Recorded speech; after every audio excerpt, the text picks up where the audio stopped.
इस वीडियो में हम लोग जनरल ऑर्गेनिक केमिस्ट्री 2021 के क्वेश्चंस को देख रहे हैं, मार्च और फरवरी शिफ्ट के। तो let's start one by one. Among the following the aromatic compound is. तो देखो, इसमें सबसे पहले एरोमेटिक कंपाउंड्स, इसके रूल देख लेते हैं। 3 कंपाउंड्स होते हैं, एक होता है एरोमेटिक, दूसरा होता है anti aromatic and third is non aromatic. Aromatic के लिए कंडीशन है, सबसे पहला होना चाहिए साइक्लिक कॉन्जुगेशन। सीसी मैं इसे लिख रहा हूँ, साइक्लिक कॉन्जुगेशन, यानी आप घूमते हुए कॉन्जुगेशन में वहीं पहुँच जाओ जहाँ से आपने शुरू किया था। जैसे एक एग्जांपल के लिए आप बेंजीन ले लो, तो बेंजीन में पाई sigma pi sigma pi sigma पाई, आप कॉन्जुगेशन में मूव करते करते वहीं पे पहुँच गए। यहाँ से कॉन्जुगेशन में यहाँ पे आए, फिर यहाँ से यहाँ पे, और फिर यहाँ से यहाँ पे। तो ये हुआ साइक्लिक कॉन्जुगेशन।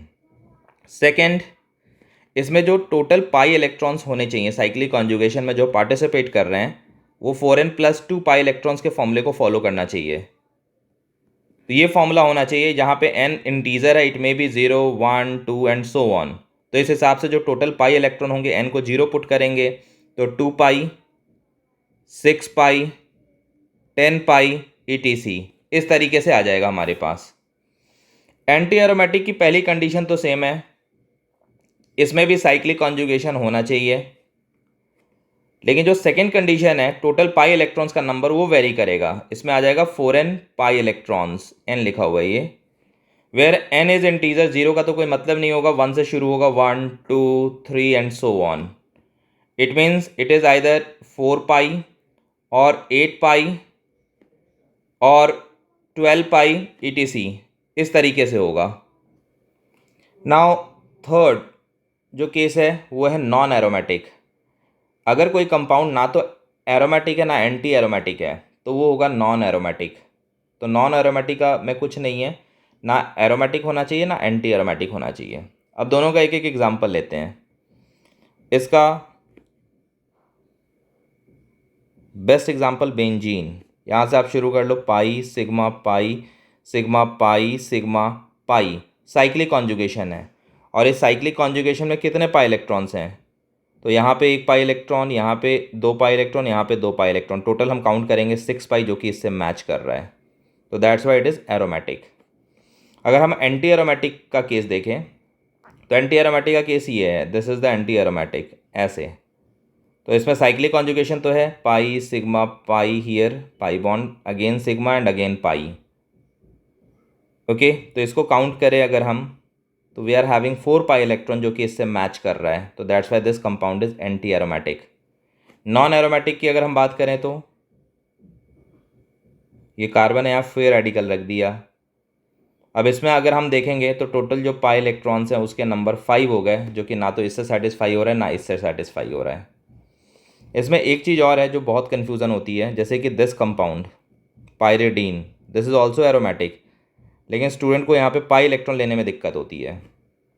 कितने पाई इलेक्ट्रॉन है कॉन्जुगेशन में? तो कॉन्जुगेशन में ये pi electron, this pi electron और दिस पाई इलेक्ट्रॉन सिर्फ यही पार्टिसिपेट कर रहा है, जिसको मैंने हाईलाइट किया है। कहने का मतलब ये देखो, pi sigma here, pi again sigma, फिर पाई, फिर सिग्मा, फिर पाई, लाइक दिस। यानी यहाँ से ये इधर आया, यहाँ से ये इधर आया और यहाँ से ये इधर आया। इस ढंग से इसमें साइक्लिक कॉन्जुगेशन प्रेजेंट है, और साइक्लिक कॉन्जुगेशन प्रेजेंट होने के कारण इसमें एरोमेटिसिटी है। तो दिस इज एरोमेटिक, एरोमेटिक। तो ये पूरी स्टोरी हो गई हमारे पास। ओके, अब तो फिर कहानी है कि ठीक है, इसकी रिक्वायरमेंट नहीं है, तो इसको हम लिखेंगे नॉन पार्टिसिपेटिंग। यानी इसको आप एक तरह से समझो कि आपने ढक दिया है, ढकने के बाद आप इसको विजुलाइज कर रहे हो, कवर कर दिया है इसको हमने, तो हम विजुलाइज कर रहे हैं, तो फिर इसकी ज़रूरत ही नहीं है। तो जिसकी ज़रूरत होती है पाई इलेक्ट्रॉन में, सिर्फ उसी को हम काउंट करते हैं। जैसे अनदर एग्जांपल, मान लो यहाँ ऑक्सीजन हो जिसके कि पास 2 लोन पेयर हैं, तो साइक्लिक कॉन्जुगेशन में हमें सिर्फ एक पेयर की ज़रूरत है। यहाँ पे तो पाई इलेक्ट्रॉन हो गया, ये सिग्मा, अगेन यहाँ पे पाई इलेक्ट्रॉन है, फिर ये सिग्मा बॉन्ड, ये पाई, तो दोनों को हम कंसिडर नहीं करेंगे, सिर्फ एक पाई को कंसिडर करेंगे। और एक पाई में मूव करते करते यहाँ से पाई शुरू हुआ, ये पाई और ये पाई जिसको मैंने हाईलाइट किया, ये सारे कॉन्जुगेटेड सिस्टम बना रहे हैं साइक्लिक कॉन्जुगेशन। और ये जो पाई इलेक्ट्रॉन है ये हो जाएगा नॉन पार्टिसिपेटिंग, पार्टिसिपेट नहीं कर रहा है क्योंकि इसकी प्लेन अलग हो जाती है। तो बेस्ट तरीके से जितने की रिक्वायरमेंट है उतने को सेलेक्ट करके हमें एरोमेटिक बनाना है। अब एरोमेटिक और एंटी एरोमेटिक में जो एरोमेटिक होता है ये मोस्ट स्टेबल होता है। Aromatic most stable, most stable, और एंटी एरोमेटिक लीस्ट स्टेबल, और इसके बीच में आएगा नॉन एरोमेटिक।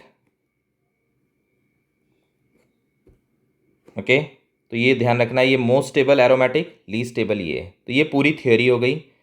अब हम इसमें अप्लाई करते हैं कहाँ कहाँ हमारे पास साइक्लिक कॉन्जुगेशन है। इसने पूछा है कि among the following which is aromatic, तो यहाँ पे तो साइक्लिक कॉन्जुगेशन ही नहीं है क्योंकि 2 कॉन्जिक्यूटिव सिग्मा आ गए। यहाँ से शुरू करेंगे हम, तो पाई सिग्मा सिग्मा, तो यहाँ से यहाँ पे कॉन्जुगेशन ही मूव नहीं कर रहा है, तो इसीलिए पहले पॉइंट यानी साइक्लिक कॉन्जुगेशन के एब्सेंस में ये रूल्ड आउट। बेंजीन ये तो मैंने बता ही दिया, ये तो एरोमेटिक है ही, दिस इज़ एरोमेटिक। यहाँ माइनस, माइनस का मतलब होता है 2 इलेक्ट्रॉन्स, तो yes this is also aromatic. Pi sigma again pi again sigma and pi.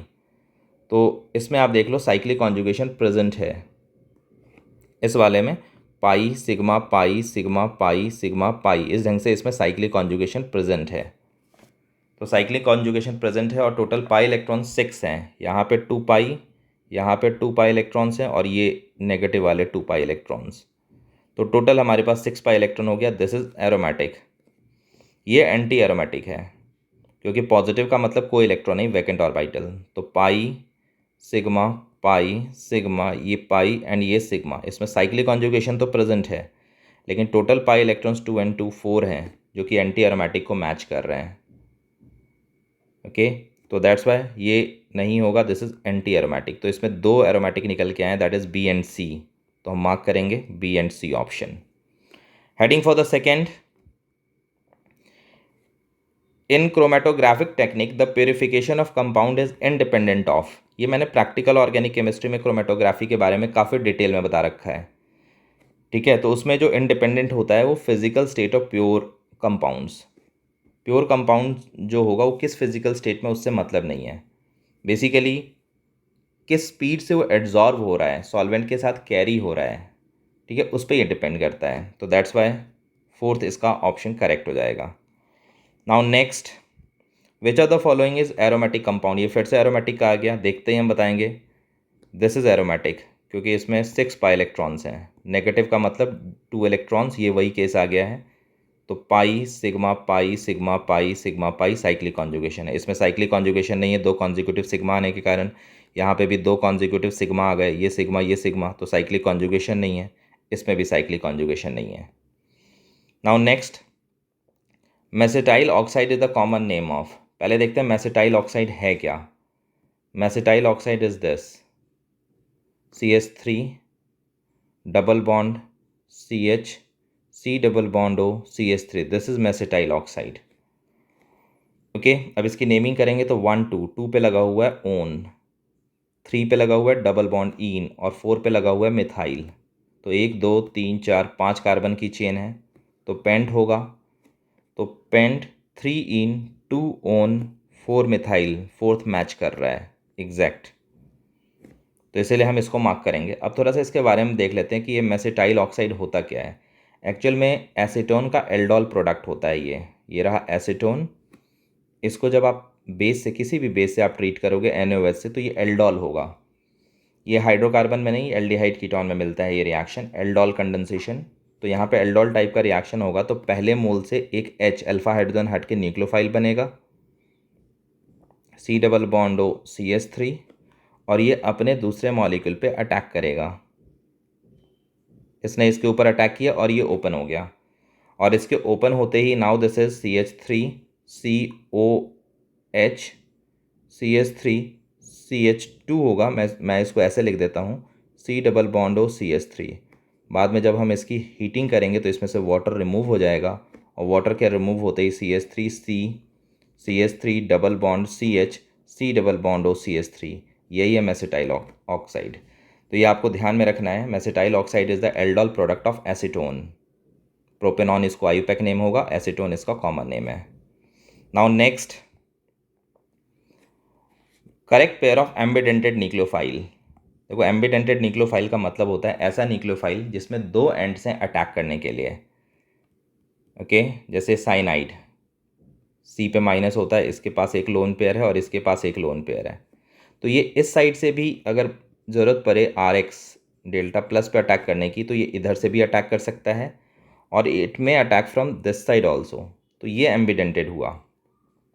क्या ये एक साथ दोनों से अटैक कर सकता है? तो वो नहीं कर सकता है, क्योंकि अगर एक साथ दोनों से अटैक करेगा तो 3 मेंबर की रिंग बनेगी, जो कि पॉसिबल नहीं है। ठीक है, तो एम्बिडेंटेड का मतलब है एक ऐसा न्यूक्लियोफाइल जिसके पास दो एंड से अटैक करने के लिए, यानी वो चाहे इससे अटैक कर दे या इससे अटैक कर दे, दो एंड्स हैं, तो उसी को हम कहते हैं ambidentate.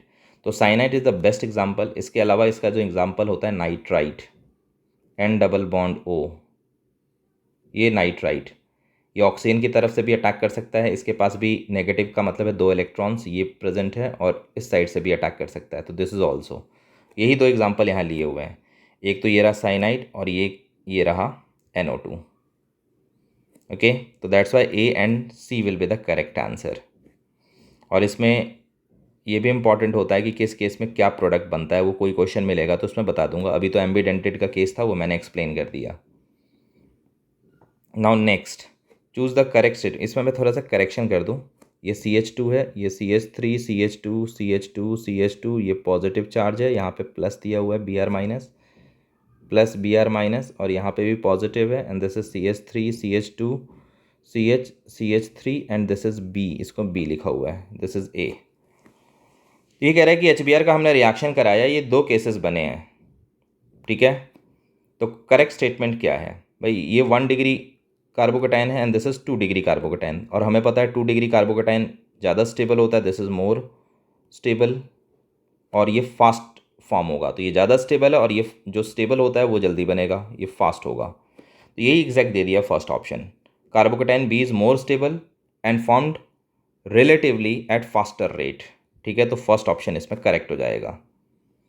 Now heading for the next, ये डायरेक्ट मैच करना है alcoholic KOH, this is alcoholic KOH, ये हमें पता है बीटा एलिमिनेशन में आता है, बीटा एलिमिनेशन कराता है। H2PDBSO4, ये लिंडलर कैटलिस्ट, लिंडलर कैटलिस्ट मैं बता देता हूँ, कभी भी जो लिंडलर कैटलिस्ट आए H2 के साथ, PD की पॉइजनिंग की जाती है लिंडलर कैटलिस्ट में, BSO4 इसकी पॉइजनिंग के लिए लिया जाता है, तो ये पार्शियली किसी चीज़ को हाइड्रोजनेट करेगा। तो पूरी ऑर्गेनिक केमिस्ट्री में अगर ये मिल जाए तो सिर्फ दो ही रिएक्शन दिमाग में आने चाहिए, एक है RC triple bond CR, alkyne को जब आप इससे ट्रीट करोगे H2PDBSO4 से, तो it will form cis alkene, alkane नहीं देगा क्योंकि पार्शियल है तो बीच में ही रुक जाएगा, डबल बॉन्ड पे रुक जाएगा, तो ये सिस देगा एल्कीन। और दूसरा जो फेमस रिएक्शन है रोजेनमंड रिडक्शन, इसमें RC डबल बॉन्ड Cl हम लेंगे और इसको हम ट्रीट करेंगे H2PDBSO4 से, तो ये रोजेनमंड रिडक्शन होगा, RC डबल बॉन्ड OH, तो रोजेनमंड रिडक्शन के बाद एल्डिहाइड बनता है, दिस इज रोजेनमंड रिडक्शन। तो कभी भी ये मिल जाए दो ही रिएक्शन दिमाग में आने चाहिए। खैर अभी तो कैटलिस्ट का नाम पूछा था। थर्ड है BHC, बेंजीन हेक्साक्लोराइड, इसमें हम क्या करते हैं, बेंजीन लेते हैं और इसको हम Cl2 से ट्रीट करते हैं HNU के प्रेजेंस में। ओके, तो Cl2 जाके इसमें हर डबल बॉन्ड को ब्रेक करके फ्री रेडिकल मैकेनिज्म से ऐड हो जाएगा। तो ये जो ऐड होता है बेंजीन में 6 क्लोरीन, इसी को हम कहते हैं BHC, बेंजीन हेक्साक्लोराइड। ओके, तो जो बेंजीन हेक्साक्लोराइड है ये एडिशन रिएक्शन से फॉर्म हो रहा है, तो इसीलिए इसमें मैच होगा एडिशन रिएक्शन का। और पॉलीएसिटाइलिन, पॉलीएसिटाइलिन जो होता है ये पॉलीमर है, एसिटिलीन का ये पॉलीमर है, CH ट्रिपल बॉन्ड CH, इसी को जब आप पॉलीमराइज करोगे तो ये बन जाएगा CH double bond CH whole N, इसमें कॉन्जुगेट पोजीशन पर double bond double bond double bond होता है, तो that's why it is very good conductor of electricity. कुछ थोड़ा सा इनिशिएट करना पड़ता है, एक आधा चार्ज देना पड़ता है, जो कि जनरली हम Ki या आयोडीन के ऑक्सीडेशन से प्रोड्यूस कर देते हैं। तो जब चार्ज आएगा तो कॉन्जुगेशन के कारण चार्ज इधर उधर मूव कर सकता है, that's why it is a very good conductor, और दैट्स वाई इसको हम यूज़ करते हैं इलेक्ट्रोड इन बैटरीज़, तो बैटरीज़ के इलेक्ट्रोड में यूज़ करता है। तो ये मैंने सारे बता दिए हैं कौन किसके साथ मैच होगा। Now heading for the next, the compound with molecular formula C3H6O can show, ये एसीटोन का फार्मूला है, मैं लिख देता हूँ यहाँ पे CH3 C double bond O CH3, यही है एसीटोन। और एसीटोन का आप केस देखोगे इसका आइसोमर तो एल्डिहाइड आएगा, ये वाला एल्डिहाइड, 3 कार्बन, इसमें भी 3 carbon, double bond O hydrogen तो इक्वल होने हैं, तो यही दो इसके आइसोमर्स होने हैं, ठीक है। और ये दोनों फंक्शनल आइसोमर है। फंक्शनल आइसोमर हम उसे कहते हैं जिसमें फंक्शनल ग्रुप डिफरेंट हो, तो यहाँ पे फंक्शनल ग्रुप एल्डिहाइड है और इसमें फंक्शनल ग्रुप कीटोन है, तो दैट्स वाई ये फंक्शनल आइसोमर होंगे। पोजीशन में क्या होता है, फंक्शनल ग्रुप की पोजीशन अलग अलग हो, एक केस में एल्डिहाइड, एक केस में OH किसी पोजीशन पर लगा हुआ है, फिर दूसरे केस में OH किसी और पोजीशन पर लगा हुआ है, तो वो होते हैं पोजीशन। ओके, मेटामर तो ईथर उथर वाले केस में होते हैं, जैसे CH2 CH2O CH2 CH3, ये एक ईथर है, इसमें दोनों साइड कार्बन के नंबर को बदल दें, OCH3, यहाँ इधर भी 2 थे इधर भी 2 थे, अब 3 और 1 हो गए, तो ये दोनों एक दूसरे के मेटामर कहे जाते हैं, तो इसीलिए इसका जो बेस्ट ऑप्शन मार्क होगा वो होगा functional isomer. Now heading for the next, statement 1 कह रहे हैं कि C2H5OH and AgCN both can generate nucleophile, एकदम करेक्ट स्टेटमेंट है।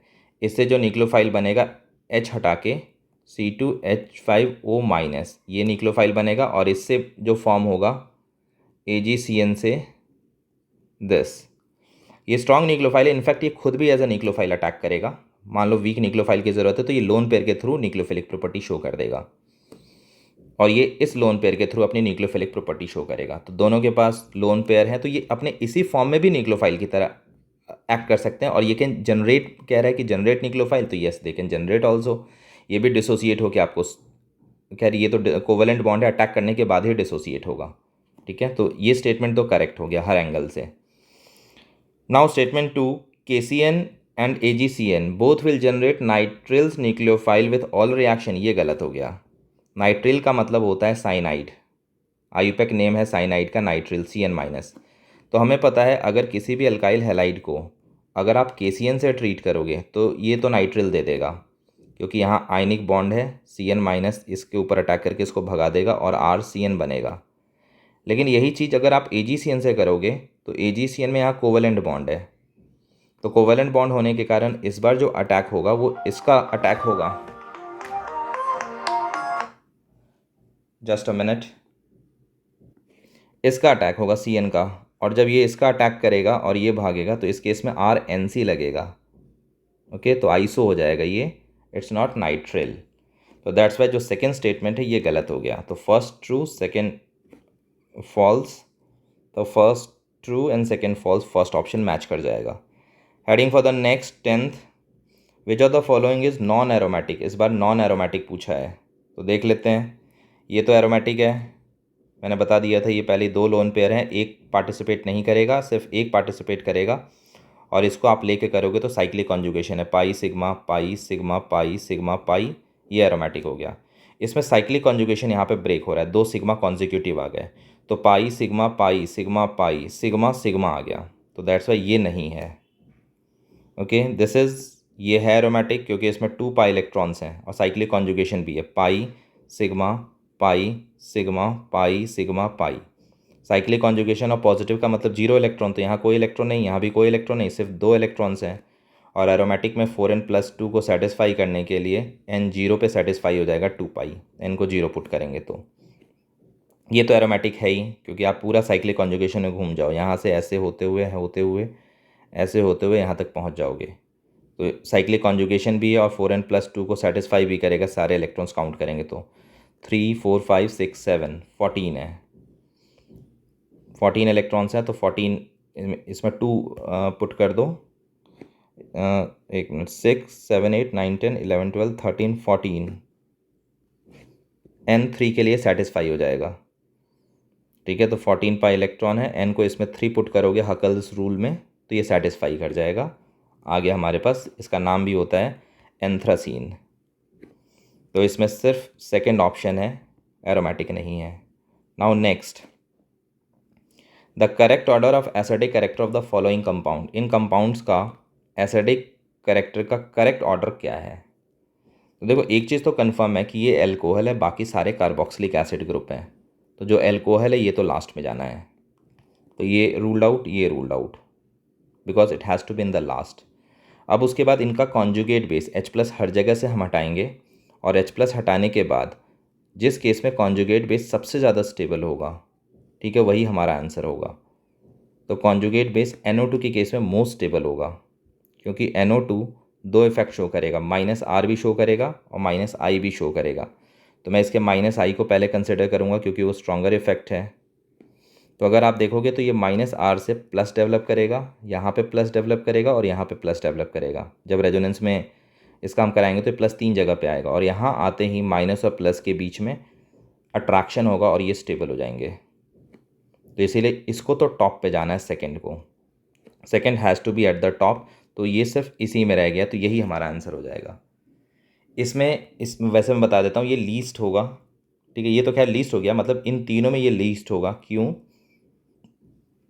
जो CH3 है ये हाइपर कॉन्जुगेशन से इलेक्ट्रॉन डोनर है, तो जब हम इसका हाइपर कॉन्जुगेशन लेंगे तो ये माइनस डेवलप करेगा इस 3 पोजीशन पे, और माइनस के कारण यहाँ पे रिपल्शन हो जाएगा, रिपल्शन, और ये अनस्टेबल हो जाएगा।